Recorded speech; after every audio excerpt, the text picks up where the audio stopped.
Guys, আজকে একটু অনেক দিন পর বেরিয়ে গেছিলাম ঘুরতে।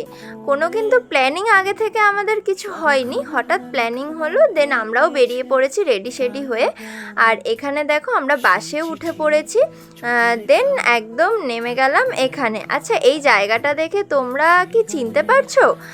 যারা যারা চিনতে পারছো না তাদেরকে আমি বলে দিই, এটা হচ্ছে বাটা। কে কে বাটায় এসছো একটুখানি কমেন্ট করে জানিও কিন্তু। আর যারা যারা আসোনি তারা একবার এসে ঘুরে যেও, ভীষণ সুন্দর একটা জায়গা। দেন এখান থেকে আমরা টোটো ধরে দেখো এই গঙ্গার কাছে চলে এসেছি। আর যা ভীষণ রোদ ছিল, যা গরম হচ্ছিল, মানে তোমাদেরকে কি বলবো। আর এই সেতুটা দেখো কিরম ভেঙে ভেঙে গেছে, আর এত ভয় লাগছে, মানে ফোন ধরে ভিডিও করব না নিচের দিকে তাকিয়ে হাঁটবো সেটাই বুঝতে পারছি না। আর এতটাই জায়গাটা মানে বাজে ছিল। যাই হোক, এখানে দেখো গঙ্গার এখানে চলে এসেছি, আমার তো মনটাই পুরো শান্তি হয়ে গেছে।